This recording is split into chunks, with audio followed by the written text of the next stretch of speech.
जो किसी भी दुनिया की डेवलपिंग वर्ल्ड जो मुल्क तरक्की कर रहे हैं, किसी मुल्क के अंदर भी यूनिवर्सल हेल्थ कवरेज नहीं है। हर हमने खानदान को हेल्थ इंश्योरेंस दी 10 लाख रुपए की। ये हमने अपने नबी की सुन्नत पे चल के, जिस घराने में गुर्बत हो उधर उनको सबसे बड़ा मसला होता है कि कोई बीमार हो जाए, क्योंकि उनके पास पैसे नहीं होते। तो मेरे पाकिस्तानियों, मुझे फख्र है आज कि पाकिस्तान में वो हम हेल्थ इंश्योरेंस लेके आए हैं कि गरीब से गरीब आदमी एक प्राइवेट हॉस्पिटल में अपना जाके इलाज करवा सकता है, जिधर वो सोच भी नहीं सकता था, पहले तो तसव्वुर भी नहीं था। उसके अलावा हमारा जो एहसास का प्रोग्राम है, पाकिस्तान की तारीख में कभी इतना पैसा खर्च नहीं किया गया अपने कमजोर तबके को ऊपर उठाने के लिए। हमारा राशन है वो हम शुरू कर रहे हैं 2 करोड़ खानदान के लिए, ताकि उनको महंगाई के अंदर सहारा दिया जाए। नौजवानों, हमारा कामयाब पाकिस्तान का प्रोग्राम है जिधर 20 लाख खानदानों को हम 5 लाख रुपए एक फर्द को कर्जा दे रहे हैं सूद के बगैर, जिधर 20 लाख उसी खानदान को कर्जा दे रहे हैं सूद के बगैर घर बनाने का, और उसी खानदान को एक फर्द को टेक्निकल एजुकेशन दे रहे हैं ताकि वो अपना रोजगार कमा सके। ये पहली दफा हमारे मुल्क की तारीख में निचले तबके को ऊपर उठाने की कोशिश हो रही है। और जब मेरे नौजवानों, हमारे पास टैक्स पे पैसा आया, हमारा टैक्स बढ़ा, तो सबसे पहले मैंने काम किया 250 अरब रुपए की हमने सब्सिडी दे के पेट्रोल की कीमत बजाय 10 रुपए बढ़ाने की 10 रुपए कम की, फजल रहमान की कीमत बढ़ाने 10 रुपए कम की, और बिजली की कीमत 5 रुपए यूनिट कम की, 250 रुपए की हमने सब्सिडी दी। और मैं आपको आज यकीन दिलाता हूं कि जैसे जैसे मैं पैसा इकट्ठा करता जाऊंगा, जैसे जैसे मैं टैक्स का पैसा इकट्ठा करता जाऊंगा, वो सारा पैसा मैं अपनी कौम पे खर्च करूंगा। माशाअल्लाह, मेरी कौम का जुनून, इस जुनून को इंशाअल्लाह हमने काबू करके पाकिस्तान को दुनिया की अजीम कौम बनाना इंशाअल्लाह। इसके साथ मेरा जो नजरिया है वो, मैं 25 साल से उस नजरिए पे खड़ा हूं, और मेरा ये ईमान है कि हमारा मुल्क सिर्फ तब तरक्की करेगा अगर वो मेरे नबी सल्लल्लाहु अलैहि वसल्लम के रास्ते पे चले, उनकी सुन्नत पे चले, और उनकी सुन्नत थी मदीना की रियासत। तो सबसे पहले इंसानियत का निजाम जिसमें हमारे में रहम हो, हम बजाय अमीर को अमीर करते जाएं, हम अमीर से टैक्स इकट्ठा करके अपने गरीब लोगों को ऊपर उठाएं। और इंशाअल्लाह मेरा ये वादा है कि जब हम 5 साल मुकम्मल करेंगे, सारा पाकिस्तान देखेगा कि कभी इस मुल्क की तारीख में किसी गवर्नमेंट ने इतनी तेजी के दौर में मदीना की रियासत में जो माइनॉरिटीज को प्रोटेक्शन थी, जो उनके हकूक थे, आज आपको डेवलप्ड वर्ल्ड में नहीं मिलते। तो इसका मतलब क्या है कि रहमतुल लिल आलमीन इंसानियत को इकट्ठा करने आए थे, तकसीम नहीं करने आए थे, नफरतें नहीं पैदा करने आए थे। और इसलिए मैं पाकिस्तान को वो मुल्क समझता हूं कि हमने भी उधर पहुंचना है। हमारी अक़लियतें बराबर के शहरी हैं, कानून के सामने वो बराबर हैं। हम वो मुल्क बनना चाहते हैं जो इंसानों को इकट्ठा करेगा। हम वो फॉरेन पॉलिसी लाना चाहते हैं जो किसी के साथ जंग में शरीक नहीं होगा, लेकिन अमन में हम सबको इकट्ठा करने के लिए तैयार हैं। मेरे पाकिस्तानियों, हम वो पाकिस्तान बनाना चाहते हैं जिधर एक कमजोर से कमजोर आदमी को पूरी तरह हमारा इंसाफ का निजाम इंसाफ दे। आपको पता होना चाहिए कि आम मगरब में प्रोपेगेंडा होता है कि जी मुसलमानों के माशरे में औरतों को हकूक नहीं मिलते। मगरब के अंदर औरतों को विरासत के अंदर हिस्सा 100 साल पहले मिलना शुरू हुआ, उससे पहले नहीं मिलता था। इस्लाम के अंदर कुरान और हमारी नबी सल्लल्लाहु अलैहि वसल्लम की सुन्नत 1500 साल पहले तकरीबन उन्होंने हमें हमारी औरतों को हकूक दिए थे विरासत में। तकरीबन 70% औरतों को पाकिस्तान में विरासत में हकूक नहीं मिलते। हमने अब कानून लेके आए हैं कि औरतों को रियासत उनकी विरासत के अंदर, उनकी इनहेरिटेंस के अंदर जबरदस्ती उनको पूरा उनका हक दिलवाएगी। जब नबी सल्लल्लाहु अलैहि वसल्लम ने मदीना की रियासत संभाली तो गुलामों के कोई हुकूक नहीं थे। मुसलमानों के दौर में गुलाम बादशाह बन गए। हिंदुस्तान में गुलामों ने हुकूमत की, मिस्र में गुलामों ने हुकूमत की, क्योंकि नबी का फरमान था कि उनको एक घर के फर्द की तरह रखो। जो मैं मदीना की रियासत जिस तरफ हम सफर पर निकले हुए हैं, मैं ये चाहता हूं कि हम घर के मुलाजमों को, उनको भी उसी तरह रखें, उनको भी अच्छा खाना दें, उनके भी हुकूक रखें, वो भी इंसान है। साल में सबसे बड़ा बुरहान दुनिया में आया कोरोना वायरस का। सारी दुनिया बंद हो गई, लॉकडाउन लग गए, गरीब सारी दुनिया में कुचले गए। जब आप एक मुल्क को बंद कर देते हैं तो बेचारा दिहाड़ीदार, टैक्सी वाला, रिक्शे वाला, वेल्डर, पेंटर, वो लोग जो दिहाड़ी कमा के अपने बच्चों का पेट पालते हैं, वो सब बेरोजगार हो जाते हैं। तो जब सारी दुनिया बंद की गई, मेरे पाकिस्तानियों, मैं अल्लाह का शुक्र करता हूं कि मैंने जब अपने मुल्क को बंद नहीं किया, मुझे तनकीद हुई, लोगों ने कहा कि ये इमरान तबाह कर रहा है पाकिस्तान को। सिंध की हुकूमत उन्होंने बंद कर दिया, मेरी बात नहीं मानी। लेकिन आज जो सबसे बड़ा क्राइसिस था दुनिया का, मैं आज फख्र से अपनी कौम के सामने खड़ा हूं और सारी दुनिया ने तस्लीम किया कि जो पाकिस्तान ने कदम उठाए, सारी दुनिया तस्लीम करती है कि अपनी कौम को भी बचाया, कोरोना से बचाया, अपनी माइशत को बचाया, अपने गरीबों को बचाया। अभी वर्ल्ड बैंक ने एक रिपोर्ट दी है, इस रिपोर्ट के मुताबिक सारे बर्रे सगीर में आज जिधर सबसे कम बेरोजगारी है वो पाकिस्तान है। जब सारी दुनिया की माइशत तबाह हो रही थी, पाकिस्तान वो मुल्क है जिसने 5.6% के ऊपर हमारी माइशत ने तरक्की की, जो सारे दंग रह गए। अल्लाह का शुक्र अदा करता हूं। तो हमने क्या किया उस दौरान जब दुनिया मुश्किल में थी? पाकिस्तान की एक्सपोर्ट्स रिकॉर्ड, हमारी मुल्क की तारीख में सबसे ज्यादा एक्सपोर्ट्स पाकिस्तान ने की। हमने पाकिस्तान की तारीख में सबसे ज्यादा टैक्स इकट्ठा किया।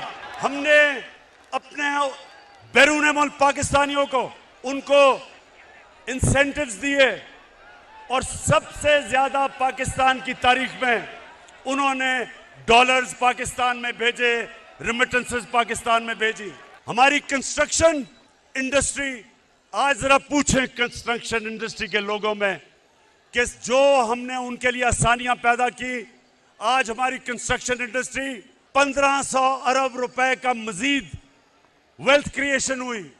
कंस्ट्रक्शन इंडस्ट्री के साथ 30 इंडस्ट्री चली, इसलिए हमारे मुल्क में बेरोजगारी नहीं हुई जो सारी दुनिया में कोरोना की वजह से हुई। हमारा जो ज़राअत थी, क्योंकि 60% पाकिस्तान ज़राअत के ऊपर रहता है, देहात में रहता है। आज आप अपने किसानों से पूछो कि इस मुल्क में, इस मुल्क की तारीख में सबसे ज्यादा पैसा ज़राअत में गया। 5 फसलें पाकिस्तान की तारीख में सबसे रिकॉर्ड फसलें हुई। गंदम की फसल रिकॉर्ड, चावल की फसल रिकॉर्ड, मकई की फसल रिकॉर्ड, और अभी ये आलू की फसल आई है, वो भी रिकॉर्ड तोड़ गई है माशाल्लाह। ये क्यों हुआ? क्योंकि हमने किसानों की मदद की। शुगर मिल माफिया किसानों को पैसे नहीं देता था, पूरी तरह कटौती करता था, उनको देर तक, साल तक पैसे नहीं देता था। हमने किसानों के साथ खड़े हुए, हमने अपने किसानों को खड़ा किया, हमने उनको प्रोटेक्ट किया, हमने हुकूक दिलवाए, किसान को पैसा दिलवाया, उसने अपनी जमीन पे पैसा लगाया, जमीन में जब पैसा लगा तो पैदावार बढ़ी, पाकिस्तान का फायदा हुआ। तो मुझे बड़ा फख्र है अपने किसानों पे। और फिर नौजवानों, इंडस्ट्री, आज पाकिस्तान की इंडस्ट्री तेजी से बढ़ रही है। हमारी टेक्सटाइल इंडस्ट्री, आज मजदूर नहीं मिलते टेक्सटाइल फैक्ट्रियों को, क्योंकि वो हमारी इंडस्ट्री चल रही है, रिकॉर्ड एक्सपोर्ट कर रही है, मुल्क आगे बढ़ रहा है, इंडस्ट्रियलाइजेशन की तरफ जा रहा है। नया पैकेज दिया हमने स्मॉल और मीडियम इंडस्ट्री को। आपको चेंबर ऑफ कॉमर्स वाले लोग बताएंगे कि पहली दफा एक हुकूमत अपनी इंडस्ट्री को पूरी तरह अपनी इंडस्ट्रीज के साथ खड़ी है, ताकि जब इंडस्ट्री बढ़ेगी, रोजगार बढ़ेगा, मुल्क में पैसा बढ़ेगा। पहली दफा पाकिस्तान में तनख्वाहदार लोगों के लिए, जिनके पास कभी भी पैसा नहीं था अपना घर खरीदने के लिए, हमने पहली दफा पाकिस्तान के बैंकों के साथ मिलके 30 अरब रुपया उनको सब्सिडी दी। आज पहली दफा बैंक कर्जे दे रहे हैं छोटे लोगों को, जो तनख्वाहदार लोग थे, जो बेचारे किराए के घरों में रहते थे। हमने बैंकों को पैसा दिया, बैंक कर्जे दे रहे हैं। जो आदमी एक खानदान किराए के घर में रहता था, अब उसी किराए पे वो बैंक को किस्तें देगा और वो घर उसका अपना हो जाएगा, अपनी छत होगी। शहरों के अंदर पानी नहीं है, लाहौर के अंदर पानी नीचे चला गया, कराची में टैंकर माफिया है, आज पिंडी में पानी कम है। क्या किया इन्होंने? मैं बताता हूं हमने क्या किया। पहली दफा 50 साल के बाद पाकिस्तान में बड़ी डैम्स बन रही हैं, और इंशाल्लाह पेशावर के लोगों को तो अभी मैं खुशखबरी देता हूं कि 2025 में मोमन डैम बनेगी, और मोमन डैम से सारे पेशावर को पानी भी मिलेगा। बड़ा इलाका ज़राअत के लिए, किसानों के लिए ज़राअत में फसलें उगाने के लिए आ जाएगा, और बिजली भी बनेगी, और सबसे सस्ती बिजली बनेगी। उसके बाद बड़ी डैम दासू डैम बनेगी 2027 में। और नौजवानों, खुशखबरी ये है कि 2028 में जो पाकिस्तान ने दुनिया के अंदर बड़ी डैम समझी जाती है, वो बादशाह डैम बनेगी 2028 में। टाइम पे चल रही है। इससे क्या होगा? इससे मेरे पाकिस्तानियों, हमारे पास दुगना पानी हो जाएगा रिजर्व्स में। हमारा पानी जो हमारी डैमों में दुगना होगा, इसका मतलब काश्त के लिए हमारे पास पानी दुगना हो जाएगा। इसका मतलब शहरों में हम पानी दे सकेंगे। ये जो पानी के मसले आ रहे हैं आगे, इससे इंशाल्लाह पाकिस्तान की दौलत में। ये जो लोग कहते हैं ना कि इन्होंने किया क्या है, तो मैं आज अपनी कौम को बताऊं हमने किया क्या है। मैं अपने मीडिया के लोगों को कहना चाहता हूं कि जब आप शाम को अपने टीवी शोज करते हैं, मैं एंकर्स को कहता हूं, खुदा के वास्ते कोई माइशत के माहिरों को बुला लें और उनको बैठ के कम से कम मुआवजा करें कि पहले मुल्क से क्या होता था और हमने 3.5 साल में मुल्क के लिए क्या किया है।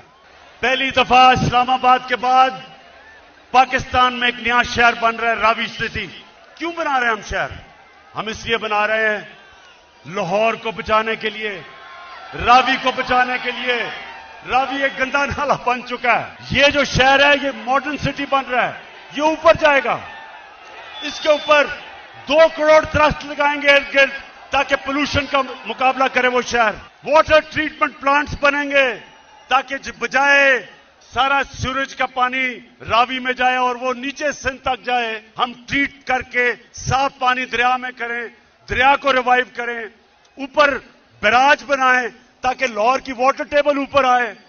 और फिर से मैंने कहा, जब 2 करोड़ दरख्त लगेंगे तो आबो हवा साफ होगी, पोल्यूशन कम होगी। ये पहली दफा इस्लामाबाद के बाद दूसरा शहर बन रहा है, मेगा प्रोजेक्ट है। फिर हमने लाहौर का वॉल्टन एयरपोर्ट था, उसको चेंज करके सेंट्रल बिजनेस डिस्ट्रिक्ट बनाया। ये आप देखेंगे कि दुबई की तरह, लोग तो दुबई जाते हैं ना, अब वो लाहौर के सेंट्रल बिजनेस डिस्ट्रिक्ट में जाया करेंगे। एक मॉडर्न, पूरा एक शहर के अंदर एक मॉडर्न डिस्ट्रिक्ट बनेगी। और फिर शेख रशीद साहब, आपके लिए खुशखबरी, नाला लेई प्रोजेक्ट बन रहा है। रावलपिंडी को तब्दील करने के लिए, उसको एक मॉडर्न शहर बनाने के लिए। नाला लई जो है उसका भी ट्रीटमेंट प्लान बनेंगे, साफ पानी करेंगे, उसके साथ एक हाई राइजेस बनेंगी, एक मॉडर्न, बजाय के शहर फैलते जाएं, ज़राई जमीन खत्म होती जाए, शहरों को अब हम रोकेंगे। मास्टर प्लान बना रहे हैं सारे पेशावर के, सारे बड़े शहरों के, इनको ऊपर लेके जाएंगे, ज़राअत की जमीन बचाएंगे और इनके सारी सीवरेज सिस्टम, पानी का मसला, बिजली, ये सारी हम इंशाल्लाह शहरों को मास्टर प्लान बना के लेके आ रहे हैं। ये कभी किसी गवर्नमेंट ने 30 सालों ये मारूफ, इसका क्या मतलब है? इसका मतलब ये कौम के ऊपर लाजमी कर दिया कि आप जब भी आप देखें कि कोई बदी है, बुराई है, कौम की जिम्मेदारी लगाई कि आप उस बदी और बुराई के खिलाफ जिहाद करें, अच्छाई के साथ खड़े हों, क्योंकि ये कौम को जिंदा रखती है। आज से तकरीबन 20 साल पहले लंदन में था, इराक के ऊपर हमला करने लगा था अमेरिका और बरतानिया में 20 लाख लोग सड़कों पे निकले जंग के खिलाफ। अमर बिल मारूफ, इसको कहते हैं अमर बिल मारूफ, कि उनकी हुकूमत को फायदा भी होना था इराक जंग से, इराक में तेल भी था, लेकिन वो अच्छाई के साथ खड़े हुए, उन्होंने कहा नहीं ये गलत है। इसको अमर बिल मारूफ कहते हैं, इसको जिंदा कौम कहते हैं। आज सबको देख के मुझे खुशी ये है कि मैंने जब आपको कॉल दी, ये जो लोगों के ज़मीरों का सौदा हो रहा है, एक गवर्नमेंट को गिराने की कोशिश क्या कर रही है, पैसे लगा रहे हैं लोगों को खरीदने के लिए। तो मैं आज आप सबका शुक्रिया अदा करता हूं कि आप इस तादाद में यहाँ आए, आप इस जुर्म में शरीक नहीं।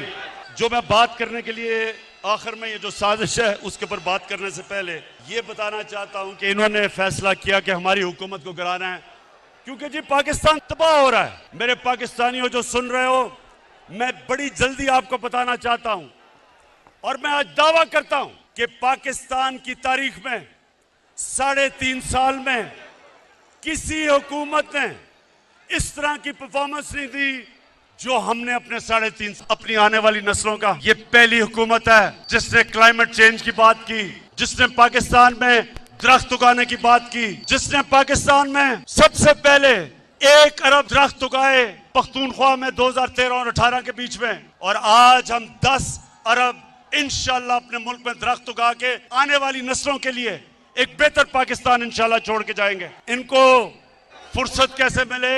इनको तो सारी छुट्टियां, बच्चे सब कुछ लंदन में बैठे हैं, इनको तो पाकिस्तान की क्यों फिक्र हो? ये तो नस्लों के लिए लंदन के लिए तैयारी करवा रहे हैं, घर महलात खरीद रहे हैं। पाकिस्तानियों, जो दूसरी चीज मैं आज आपके सामने, सबके सामने जो कहना चाहता हूं कि आपको अंदाजा नहीं कि हमारा मुल्क में अल्लाह ने किस किस्म की खूबसूरती और किस किस्म की नेमतें बख्शी हैं। यहाँ गिलगित बल्तिस्तान के चीफ मिनिस्टर बैठे हैं खालिद, मैं इसके साथ मिलके मैं आज आप सबके सामने दावा करता हूं कि हमने इंशाल्लाह पाकिस्तान को दुनिया का टूरिज्म सेंटर बनाना है। स्कर्दू को हमने इंटरनेशनल एयरपोर्ट बनाया, अब दुनिया से डायरेक्टली स्कर्दू टूरिस्ट आया करेंगे।